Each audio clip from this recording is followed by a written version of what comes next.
tangga yang paling lebar ini itu tangganya sempit itu.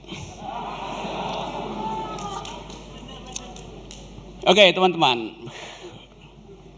ini anak sekolahan sama anak kerjaan tuh. Siapa di antara kalian yang sudah DO?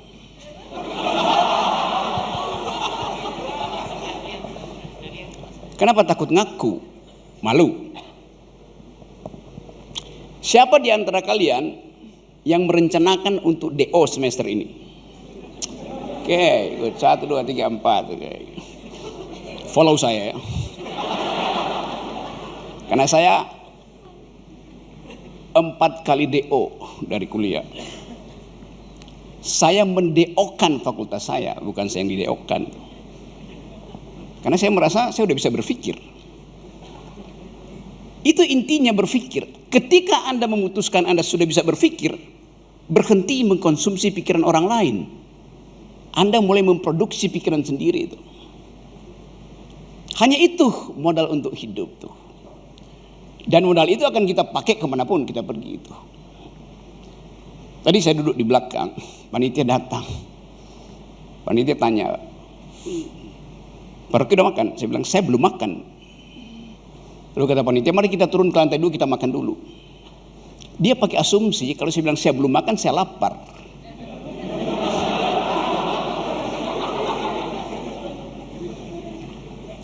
Padahal belum makan artinya saya kenyang.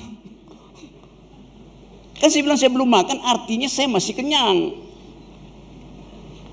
Jadi Anda lihat kalimat itu bisa menipu kita kalau kita tidak dudukkan di dalam konteks itu. Tema pada saya hari ini adalah, saya juga lupa tuh, pikiran yang sempit itu. Soalnya orang bertanya apa itu pikiran, ngapain nanya apa itu pikiran? Begitu Anda bertanya, Anda sudah memproses otak Anda untuk menemukan definisi itu. Bagaimana cara berpikir yang tidak sempit? Ngapain? Jadi berpikir hanya disebut berpikir kalau tidak ada yang menghalangi pikiranmu. Kondisi antropologis manusia adalah berpikir. Jadi yang mau kita bicarakan bukan apa itu pikiran dan bagaimana cara berpikir, melainkan apa yang akan membatalkan pikiran. Itu intinya. Dapat poin itu ya. Sekarang coba kita ulas, apa yang membuat Anda takut berpikir sehingga menghentikan sesuatu yang dibenamkan oleh alam semesta, dimahkotai oleh Tuhan supaya Anda menjadi manusia. Kan hanya itu ciri Anda disebut makhluk, artinya Anda berpikir. Yang membatalkan pikiran pertama adalah doktrin. Di mana isi doktrin itu? Di dalam NKRI harga mati itu doktrin. Anda nggak bisa berpikir di luar NKRI akhirnya. Padahal kita anak muda sekarang berpikir pada dataran planet, bukan lagi bangsa, bukan lagi KPU. Kita mau berpikir artinya perluas pikiran itu. Kita berupaya untuk menilai diri kita sebagai manusia yang sedang digoda oleh kekuasaan atau sedang dihalangi oleh kekuasaan. Saya bikinkan definisi. Berpikir hanya disebut berpikir kalau ada yang menentang pikiranmu. Itu namanya Anda sedang berpikir. Kalau Anda tulis skripsi, nggak ada yang kritik skripsimu, itu artinya Anda sedang menulis doa. Kalau Anda berdoa nggak akan ada yang ganggu Anda tuh. Tapi kalau Anda berpikir, Anda mesti diganggu. Demikian juga kalau ada dosen yang lagi mengajar, Anda harus ganggu dia. Bukan dengan mengganggu-ganggu, menggeleng aja tuh. Dosen gue tolol, bego, goblok. Bego, tolol, goblok, panjangan. Ada satu kata yang lebih efektif. Yes.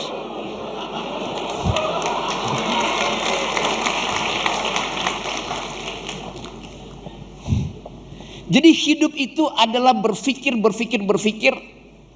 dan mengundang orang untuk mengganggu pikiranmu.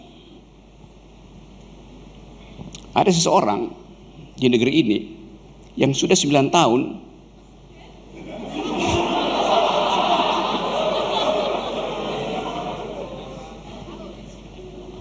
pikirannya hilang di bawah kolong meja, sehingga dicari oleh seseorang yang juga ingin 9 tahun ke depan melanjutkan si orang pertama. Nggak ketemu pikirannya. Kita kehilangan suasana berpikir. Itu yang menyebabkan kita cemas dengan masa depan itu. Hanya ada dua momen ketika saya tidak memerlukan pikiran. Berpikir artinya mengevaluasi, berpikir artinya membuat jarak. Supaya ada dialektika, supaya ada percakapan, supaya ada duel argumen. Tapi dalam dua momentum, saya tidak memerlukan pikiran. Yaitu ketika saya lagi naik gunung. Ketika saya ada di gunung es, ketinggian 6.500 di Himalaya, saya nggak memerlukan pikiran. Karena saya mau menikmati sesuatu yang tidak pernah saya pikirkan. Semua yang tidak pernah Anda pikirkan, jangan Anda bantah. Anda hanya membantah sesuatu yang pernah Anda pikirkan. Jadi setiap momentum tadi Kang Awan bilang, moment of truth itu adalah momen ketika Anda menemukan sesuatu yang belum pernah Anda bayangkan. Anda nikmati aja. Nanti momen berikutnya Anda lihat bahwa dia sebetulnya sedang melawan Anda. Lalu Anda lakukan analisis kan. Pengetahuan juga begitu tumbuhnya.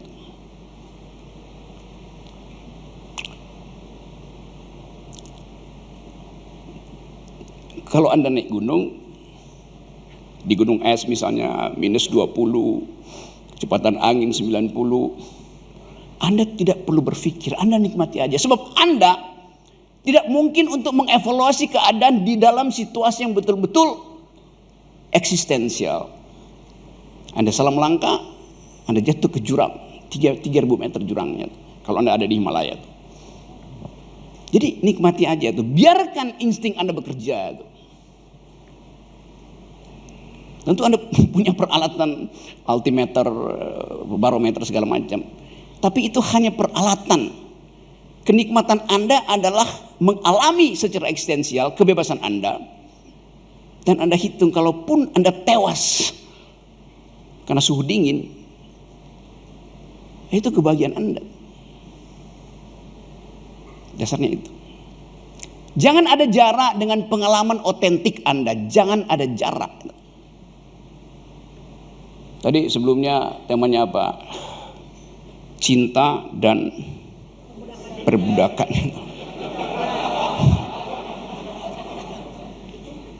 Relasi cinta itu memang relasi perbudakan. Tidak ada cinta subjek dengan subjek, artinya Anda berkelahi. Seseorang harus jadi objek dalam beberapa detik supaya pasanganmu bisa jadi subjek. Jadi yang terangkan sama si Raditya semua itu dungu, salah.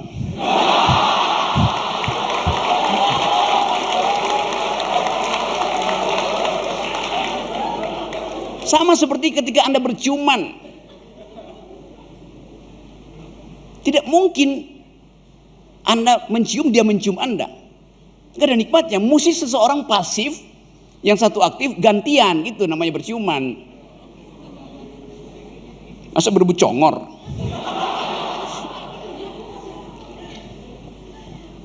Jadi banyak hal yang kalau kita pikirkan timbul kontradiksi. Nah sebetulnya begitu timbul kontradiksi, disitulah kita nikmati pikiran. Begitu timbul dialektika, begitu timbul pertengkaran, disitu kita nikmati pikiran. Jadi kita menikmati pikiran kalau dia menimbulkan kerusuhan. Tapi nanti disebut itu tidak Pancasilais. Ya memang nggak perlu, Pancasila nggak memerlukan pikiran. Sekali lagi teman-teman, sorry. Apa yang membatalkan pikiran? Saya sebut tadi doktrin. Feodalisme itu adalah doktrin. Hierarki itu adalah doktrin. Satu putaran itu adalah doktrin. Karena dia membatalkan kemungkinan tuh. Cara unik bangsa ini mengatur konsep. Dan konsep itu diatur oleh hukum. Sehingga orang hanya melihat pikiran itu sesuai dengan perintah hukum. Padahal hukum itu adalah kesepakatan setelah kita bertengkar. Kita belum bertengkar, tiba-tiba ada hukum. Gimana caranya? Saya balik pada problem tadi. Yang membatalkan pikiran adalah doktrin. Termasuk doktrin-doktrin keagamaan. Dia membatalkan pikiran. Karena hanya ada satu fungsi, yaitu kejar kebenaran. Padahal pikiran dirancang untuk membatalkan kebenaran.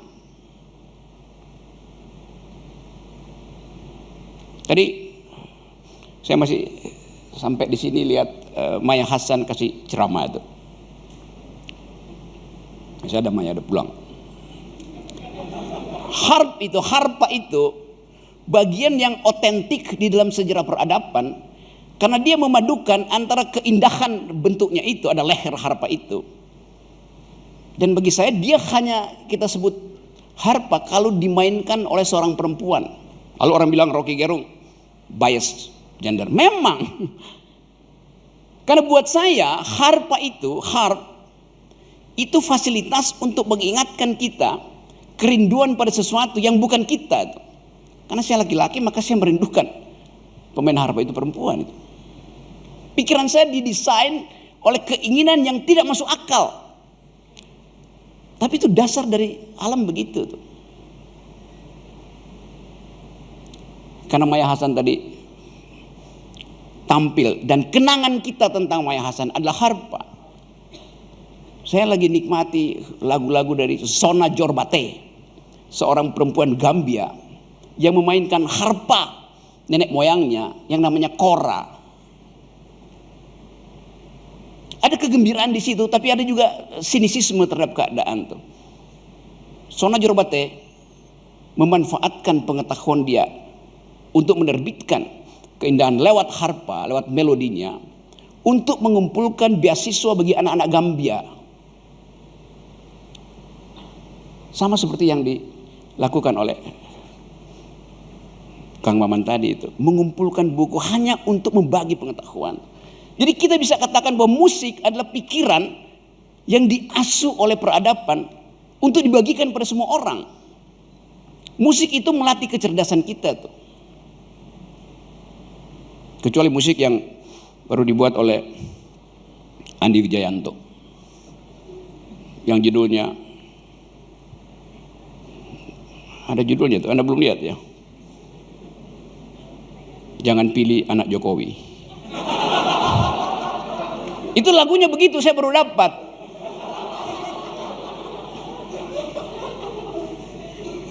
Salam 3 jari, jangan pilih anak Jokowi. Ada pasti Anda udah dapat di TikTok itu.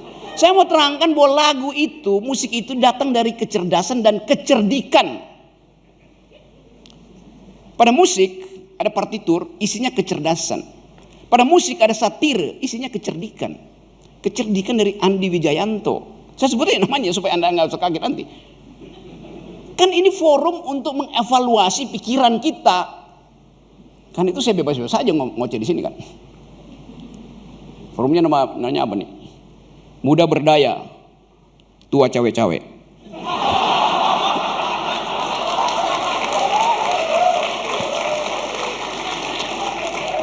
Saya balik pada tema tadi. Saya terangkan tadi bahwa yang mesti kita pikirkan, apa yang membatalkan pikiran, apa yang menghalangi pikiran. Bukan definisi tentang pikiran. Anda bisa cari macam-macam definisi. Tapi yang penting adalah Anda sendiri mulai mengenali apa yang membatasi Anda berpikir. Apa yang menghalangi Anda berpikir. Saya terangkan tadi satu, yaitu doktrin. Dan doktrin yang paling berbahaya adalah doktrin yang diucapkan dengan fasilitas kekuasaan.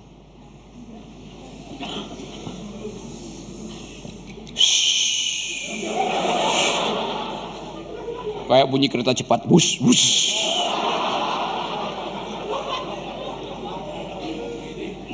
Kereta cepat yang balikin modalnya lama. Saya balik tadi pada tema. Selalu harus balik pada tema supaya nggak kena delik. Yang membatalkan pikiran adalah doktrin, dan doktrin yang paling berbahaya doktrin yang diselundupkan melalui kekuasaan. Kalau Anda pernah belajar tentang antropologi, sosiologi, filosofi, itu apa aja pengetahuan. Kita di sini ada dalam keragaman. Ada banyak ada. Kalau saya pakai kalimat itu masih bisa nanggap enggak? Ada banyak ada. Ada. Ada banyak ada. Bandingkan kalimat saya, ada banyak ada, dengan kalimat yang juga saya ucapkan sekarang. Hanya ada satu ada. Apa bedanya tadi? Kalimat ada banyak ada dan kalimat hanya ada satu ada. Yang tadi yang pertama itu kalimat sosiologis. Yang kedua kalimat teologis. Bisa bedain sekarang? Hanya ada satu ada. Karena keyakinan Anda pada keesaan Tuhan misalnya. Hanya ada satu ada. Anda yakini itu. Kelompok ini bilang hanya ada satu ada, itu bilang hanya ada satu ada, ada satu ada. Itu keyakinan teologis. Tidak perlu dibantah karena itu keyakinan. Ada banyak ada, itu adalah gejala sosiologis. Hanya ada satu ada, itu adalah prinsip teologis. Saya kasih kalimat ketiga. Hanya boleh ada satu ada. Itu kalimat kekuasaan. Yang menghalangi kita adalah kalimat-kalimat kekuasaan. Hanya boleh ada satu ada. NKRI harga mati, satu putaran. Semua itu kalimat kekuasaan. Jadi pikiran kita terhalang oleh kalimat kekuasaan. Itu soalnya. Bagaimana cara kita berupaya untuk menentang monopoli kebenaran melalui versi hanya boleh ada satu ada? Kita bisa terangkan itu dengan menganulir di dalam pikiran, namanya proses nihilisasi, menihilkan.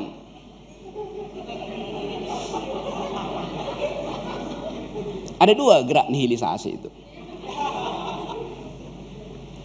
Menihilkan artinya meniadakan yang ada. Yang kedua, mengadakan yang tiada. Sama aja. Tinggal Anda pilih. Anda mau mengadakan nomor 1, nomor 2 atau nomor 3, atau Anda mau meniadakan nomor 3, nomor 2, nomor 1. Saya bicara angka ya. Bukan coblosan. Jadi di kepala kita bisa tiadakan itu dengan nihilisasi itu. Di dalam agama ada proses nihilisasi itu, mengosongkan batin. Caranya macam-macam nihilisasi itu. Anda bisa berupaya kesurupan, Anda boleh pilih jadi kesurupan, atau Anda berdoa sekusuk-kusuknya,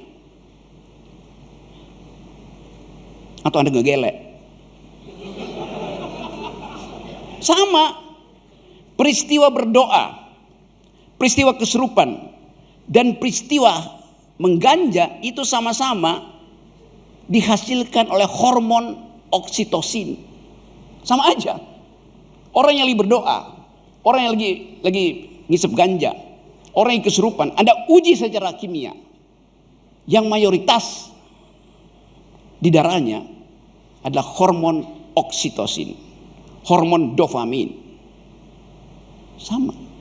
Jadi kita bisa lihat bagaimana reaksi tubuh terhadap keadaan batin kita itu. Tapi saya nggak anjurin Anda berdoa sambil ngisep ganja. Saya naik Gunung Himalaya, ada Bante di sini. Di ketinggian di Nepal itu dari ketinggian 3.500 ke kira-kira 4.500. Jadi 1 kilo itu sebelum dapat gunung esnya.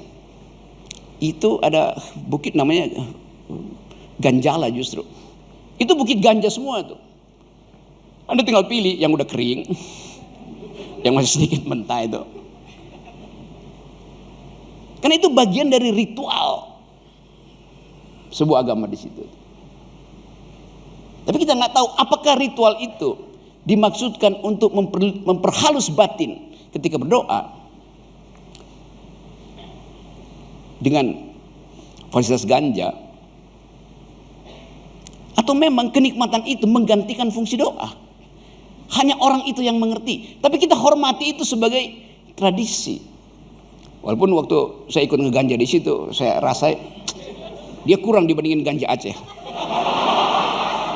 Benar nih, tanya Pak Bante itu tinggal di Aceh. Dulu waktu saya mahasiswa gampang. Kalau lagi camping itu kita bisa tahu itu ganja, itu rokok itu dari kejauhan. Karena ganja itu warna apinya tuh merah muda tuh. Kalau rokok merah biasa tuh. Sebelum uapnya tiba gitu, oh itu anak lagi ganja tuh. Sekarang kan mulai dilegalkan kan, karena itu bagian dari ciptaan alam semesta kan. Ngapain dimusuhin tuh? Efeknya, kalau Anda dalam keadaan otaknya buruk, Anda mengkonsumsi ganja, Anda jadi kriminal. Tapi kalau Anda bahagia karena Anda muda berdaya,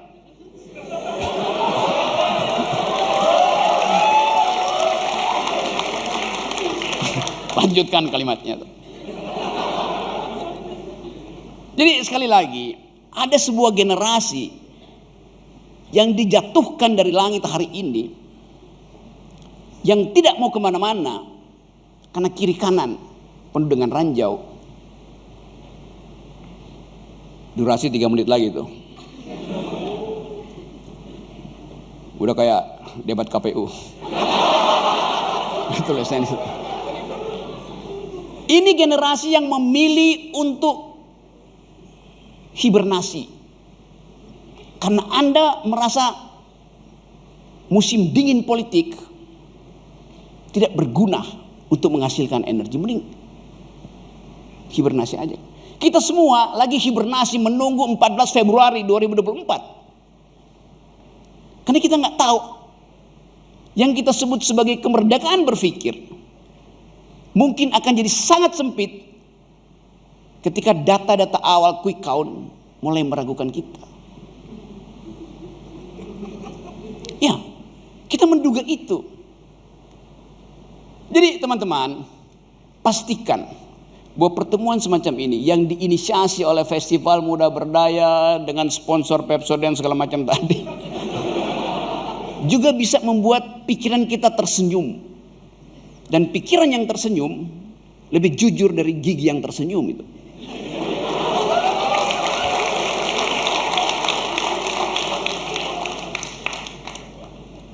Oke, teman-teman, saatnya kita memutuskan bahwa kita didesain oleh alam semesta untuk melebarkan pikiran tuh. Mereka yang mempersempit pikiran adalah musuh peradaban.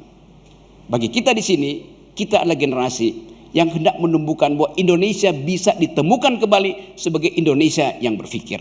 Terima kasih. Saya Rocky Gerung, mari menjadi anak muda yang berdaya sejak muda. Terima kasih.